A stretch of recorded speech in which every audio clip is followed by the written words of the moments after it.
Now, basically, I'm fighting Triple G. I need everybody to tune into my fight. So Amir didn't want it with me. Eubanks didn't want it with Triple G. So realistically, someone had to get the chocolate right hand brownie. I realized that he's gonna come for me straight away. I've been in there with Porter, so I'll be prepared for a massive fight. He's never seen a fighter with my skill in that ring. All night, straight down the pipe, chocolate brownies. I got brownies for lunch, brownies for breakfast. What up, Fight World? It's your boy Ego, and I'm back with some more boxing. Back with my segment, Ego Weight Watchers, where I give you a look into the fighter's lifestyle, their body types, updated pictures, and talk about it. Now, Kell Brook versus Gennady Golovkin, Hand on Max, September 10th. And I gotta admit, I'm intrigued by the fight. I think I know what will happen in the fight, but it's boxing, and Kell Brook seems to be very confident in himself. I want to start off with some quotes, and then I'll give you my thoughts on what he's talking about and just overall his weight game plan. So he did an interview with Sky Sports News, and he says, "I'm feeling fantastic, and I am this weight because I want to be this weight. I am eating non-stop, and I am able to push myself very hard in the gym. I want to be this heavy. I will be bringing the speed as well as the power into this fight. The speed is there, and we are adding extra power to it. I am more durable because I am at a natural weight, so I'll be using my feet as well as my speed and power in this fight. I'm going to shock the world, baby. I am not making welterweight 147. I was always draining myself, jumping up on and off of scales. This time I don't have to worry about the weight. I can concentrate on my technique, power, and skill. Come fight night, I'll be peaking and ready to fly." That's from Kell Brook himself. So I want to give my thoughts on this matter. And this is just what I predicted when he weighed in 11 pounds heavier than Golovkin in that initial video. You guys go back and check the video. I might even insert the audio. The problem with that is it appears that he's not really worried about his weight because he feels, oh, I have more of a cushion. I could make this weight. I'm not draining myself. But you look at it, Golovkin still has to do less because he is 11 pounds lighter, meaning he's 165. Golovkin only has to shave another 5 pounds, so he's closer to his goal than you are, period. You know what I'm saying? He's saying, oh, I want to be this heavy. We'll see how it turns out. But being heavy has perks, but it also has disadvantages. Namely, being heavy, yeah, okay, you feel you might be more durable, and I don't really know if I believe that, because at the end of the day, your chin is able to accept a certain amount of pressure based on where you're naturally at. Plus, you've conditioned your body to make 147. Troy King, when I interviewed him, brought up an excellent point. You could say Kell Brook, he's clearly big. He's clearly was cutting a good amount of weight to make 147. I get that. But the thing is this, he was still able to do it, and he was still able to not only do it, but perform, get knockouts, not look lethargic, not look tired. This is what he has conditioned his body to be able to do, right? I use this example in the comments. Someone's like, oh yeah, but the thing is, I'll give the example in a second. Most people, if you know anything about boxing, I don't think there's anyone that believes that Gennady Golovkin can make 147 right now, at this point of his career, at this age, at this point of his career. He can make 147 comfortably, meaning he would not go in there looking like a skeleton or go in there looking like a dead man, and this doesn't look like the killer Golovkin that's at middleweight. That's what happens with a weight cut. So the fact is, for whatever reason, Kell Brook is still able to make 147. I don't know about now, because he's like completely abandoned, and he's 11 pounds more than the middleweight at his 30-day weigh-in. So I don't know if he can go back to welterweight now. He might have to give up his belt. But I'm saying prior to that, for consecutive fights, he was still able to do it. Versus Golovkin, he wouldn't be able to do it. In fact, when Canelo wanted to fight him at 155, people said, no, oh, Canelo's just trying to drain him down.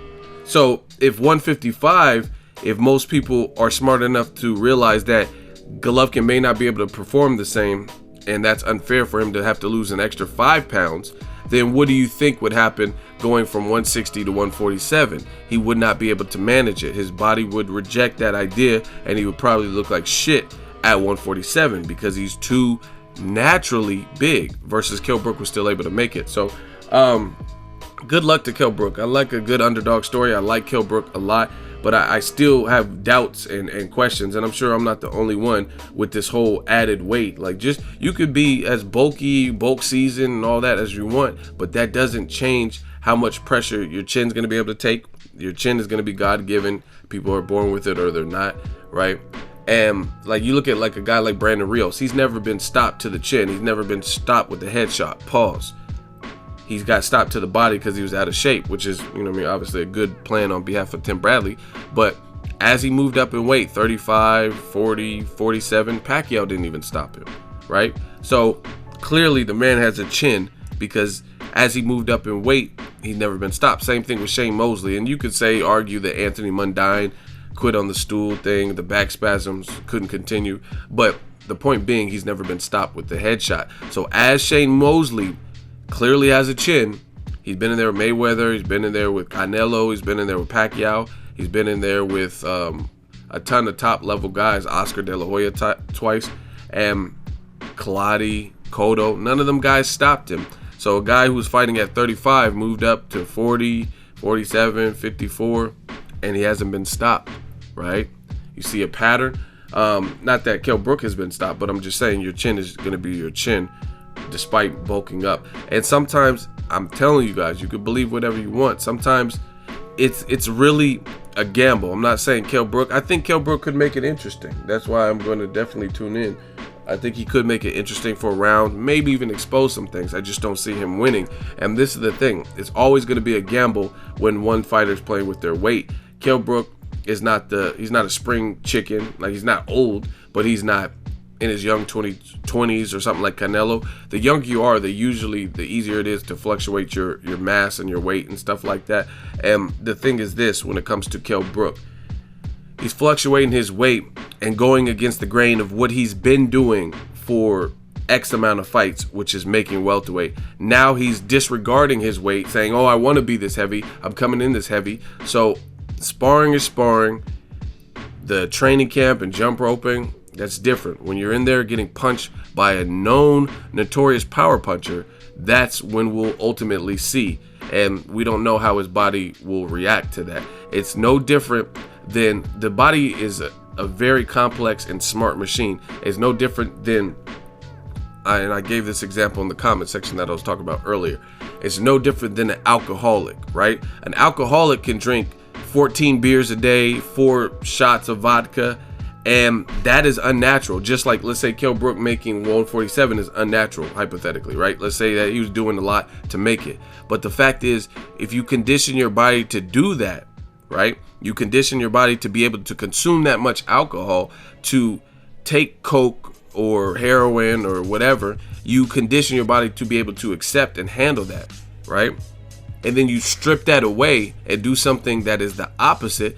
What happens? You know what I mean? If you're an alcoholic, if, like, I'm talking about a real alcoholic that's abusing alcohol, or a drug abuser, it's unnatural for your body to take things like that, or in those amounts, like heavy amounts of alcohol. But if you condition your body to do it and accept that, then that's what it's going to be used to. So if you strip that away all of a sudden, go cold turkey and lay off the bottle, or stop doing cocaine or heroin or whatever you're addicted to, then your body is going to have adverse effects. And that's what could happen in this fight with Kell Brook and Golovkin, because Kell Brook is used to cutting so much weight and making weight and being successful at it. If he does the opposite, which is not care about his weight and just come in at whatever weight, maybe it's a break for his body and he looks good, but it could be something where he's more dense and he's not used to performing with the added weight, the heavier weight. He's more dense. So after you throw punches, you could punch yourself out, gas out, start feeling lethargic, and overall just start to fatigue, because you're not used to fighting a full 12 rounds with that much weight. And see, that's the thing with Golovkin. It looks like he has a pretty good chin with his limited competition that he's faced. I mean, he's been in there with a couple punchers who had to land at least something. Like David Lemieux didn't really land much, but I mean, he's still a power puncher. Curtis Stevens landed some shots, has power. So looks like Golovkin's beard is there. So you have to be conditioned to carry that added weight for 12 rounds, because, you know what I mean, obviously if you knock him out or something, but we'd have to see that. And I don't think anyone's really predicting Kell Brook to jump up 2 weight classes and knock out Golovkin. If he did, that would be a major upset. So we'll have to see. Let's see how his body takes to it, how his body will react to it. But as far as this sports scientist, he's at the Sheffield Harlem University and doing all this futuristic testing. I mean, Amir Khan did a lot of the same stuff. He was in the States, he was stateside, but I seen videos where he had brought in a new strength and conditioning trainer, and he was doing this thing where he had the resistance on, and he was turning and punching with torque, and ish. He was doing all the same type of stuff. I even called it Ivan Drago futuristic training. He was doing all this high-tech stuff, and the scientists were measuring the PSI on his punch, or the pounds of pressure or whatever. And he was like, ish! And he was doing all this stuff. Looked good in there with Canelo for 4 rounds. 5th, he started to slow down. 6th, it was murder, she wrote, and he got knocked out. You know what I'm saying? And I'm not comparing Amir Khan's chin or him as a fighter or stylistically to Golovkin, but in all actuality, Khan may be less durable, but in my opinion, Canelo's a good fighter, but he's also less of a puncher than Golovkin. You know what I'm saying? So, yeah, Kell Brook might be more durable. I do think he's more durable than Amir Khan, but I also think that offensively, Triple G is more of a monster than Canelo, right? Like, you know, the way he sucks guys into his game plan and gets off his offense, and I think he has more power, especially at 160, than Canelo, who probably has to struggle a little bit to make 55 because he's a pretty big dude. You know what I mean? So it kind of averages out. So we'll see. I could be wrong. I'm okay with a good underdog story, but I don't see that. You could do all the scientific tests and measure this and your progress and have mass from the Bane movie. Our punishment must be more severe. Like, I mean, you could do all that, but when you get punched, like Mike Tyson says, everybody has a game plan until they get punched in the face. So we'll see what happens when Kell Brook gets punched in the face. He's a good fighter. Looks like to me, I think he's biting off more than he can chew. But we'll see. He can make it interesting. And he says he's confident, which is a good sign. I'd rather him go into this fight confident like he has been than like, oh, I don't know, we'll see what happens. Like, I mean, at least he's not sounding unsure of himself. But again, the uncertainty could come when he gets in there with that Golovkin and that offensive monster, and he starts feeling some punishment. Golovkin's a very good counterpuncher, underrated counterpuncher, very good body puncher. And if that's the thing, if people are just stacking up and building up muscle, if Golovkin's smart, he would go to the body. If I was Abel Sanchez, I would be trying to chop him to the body.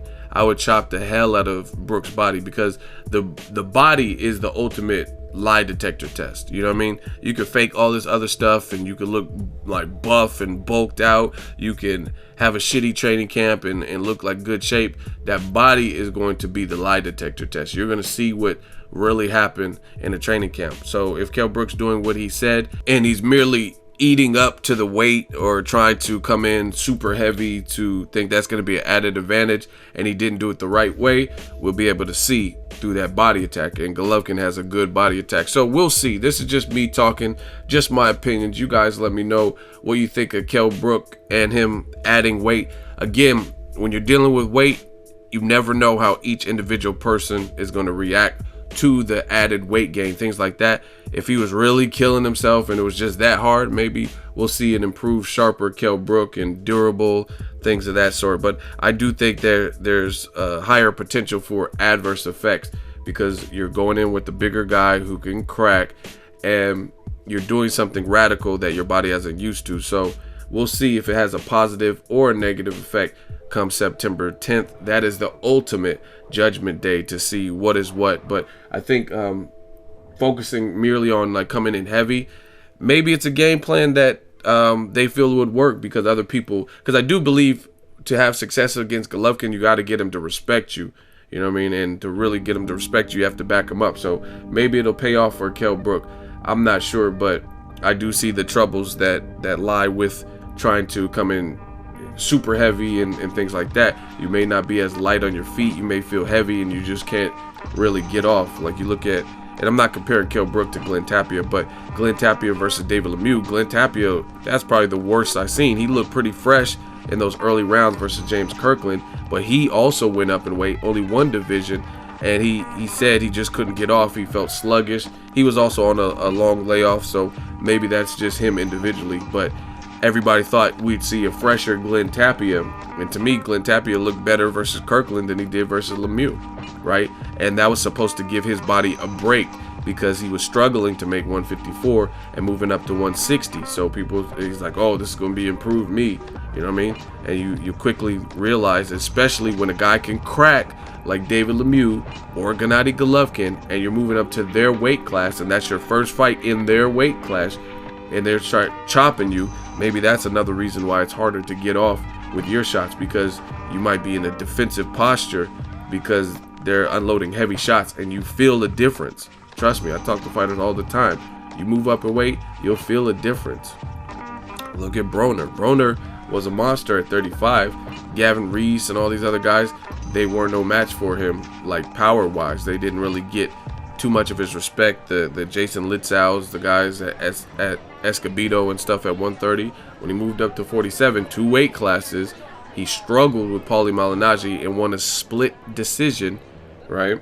And you look at Paulie Malignaggi versus any other top level like a Kell Brook, or you look at Paulie Malignaggi versus Danny Garcia even, who's naturally pretty big. Paulie Malignaggi lost a lot of his big fights. That's the bottom line. Miguel Cotto, Ricky Hatton, Amir Khan. He lost a lot of his big major fights. And you look at it, and I think it's because Paulie, he couldn't get the respect. Like if he were to fight Keith Thurman, I don't think Thurman would respect his power. And Thurman's also a good boxer puncher, right? But versus Broner, since he was moving up 2 weight classes, and with his flaws, it made for a very competitive fight that Paulie Malignaggi was winning the early portions of. You know what I mean? So you guys can believe whatever you want. And then don't even get me started on Maidana. When Maidana fought Broner, we already know what that was. It's just a different level of power. So we'll see. Like I said, let's see if Kell Brook makes good with his promises and shocks the world like he thinks. Drop it in the comment section. Who are you picking? Are you watching the fight? It will be on regular HBO. In the UK, it will be a pay-per-view event. September 10th, Golovkin versus Brook. Who wins and how? Drop it in the comment section. Make sure you like my video as always. Hate, comment, and subscribe. Till next video, it's Ego signing off.